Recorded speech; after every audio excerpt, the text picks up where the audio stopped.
So let's talk about Google, but maybe not in the way you're used to. For this, I want you to think of it less like a company and more like a living thing, an organism. One that started as just a single cell and somehow evolved into the sprawling, complex giant. A giant that's capable of absolute genius and some truly spectacular stupidity. And really, this whole story boils down to two huge questions. First, how on earth did a search engine, literally born from a spelling mistake, grow up to basically rule our entire digital world? And second, why is that very dominance now putting it on an operating table, with the US government holding the scalpel? To really get the giant, we've got to go all the way back to its birth, back when it was just one single brilliant idea. This is the single cell phase. Okay, so you won't believe the original name. They called it backrub. Seriously, it's because the whole system worked by analyzing the web's backlinks. Thankfully, they decided to change it. They were aiming for Google, that massive number, a 1 with 100 zeros after it, to show just how much information they were organizing. But someone made a typo, and that fateful mistake gave us the name Google instead. And the story just gets more cliché from there. I mean, they really did start in a garage. They rented it from Susan Wojcicki, who, funnily enough, would later become the CEO of YouTube. And get this, their very first server rack, it was literally built from Lego bricks. Why? Because it was a super cheap and easy way to expand and stack their hard drives. You can't make this stuff up. Now, take a good look at this number, $750,000. Back in 1999, the founders, Larry Page and Sergey Brin, were ready to sell their entire company for this much. Just let that sink in. They actually offered it to a company called Excite, which was one of the big search players at the time. This was their escape plan.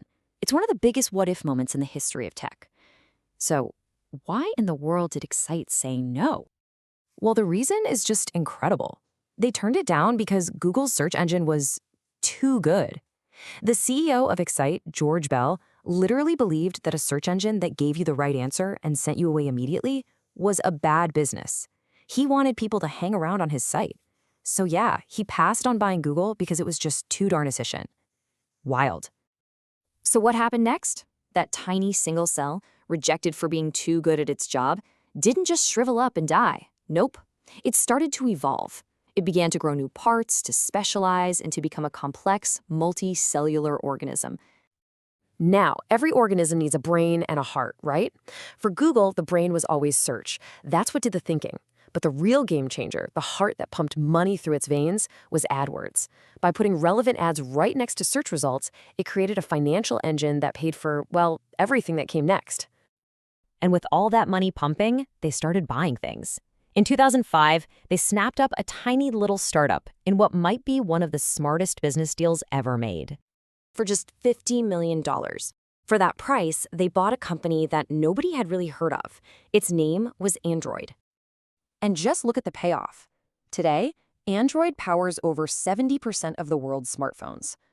That $50 million bet became the organism's entire nervous system, connecting it directly into the pockets of billions of people and building a massive defensive wall around its search business. So the organism has a brain, a heart, a nervous system. What's next? It needed eyes. A year later, it got them. Google bought YouTube for $1.65 billion. At the time, everybody on Wall Street thought they were completely insane. YouTube was drowning in copyright lawsuits and wasn't making a dime.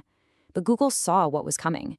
And today, YouTube is the second biggest search engine on the planet, right behind Google itself. But hey, evolution isn't always pretty. This organism wasn't perfect. For every brilliant adaptation, there were a whole lot of, let's call them, failed mutations. Evolutionary dead ends that cost billions and became the stuff of legend. Oh man, where do we even begin? Remember Google+, the social network they shoved down everyone's throats to fight Facebook?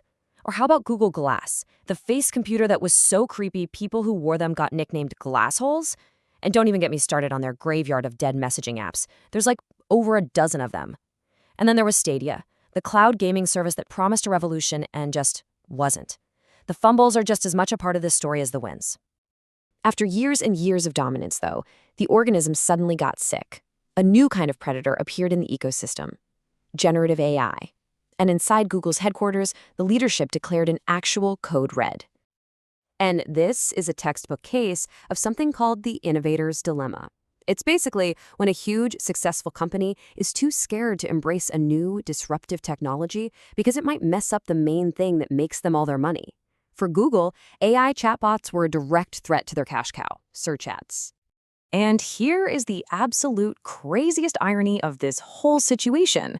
It was Google's own researchers who invented the key technology behind all this stuff back in 2017, the transformer model. It's the engine that powers ChatGPT.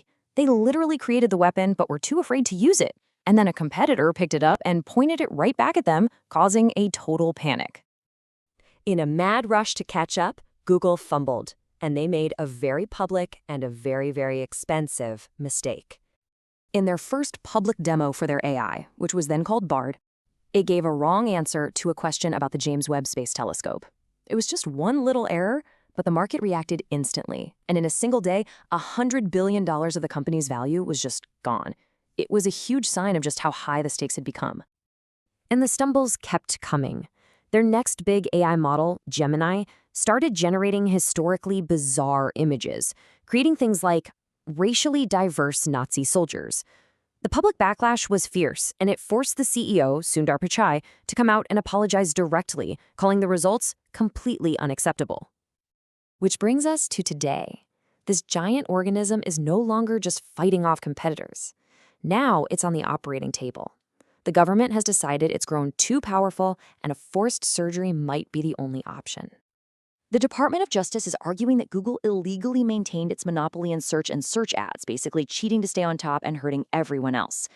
This lawsuit is a direct threat to the very core of the organism, that brain and heart we were talking about earlier.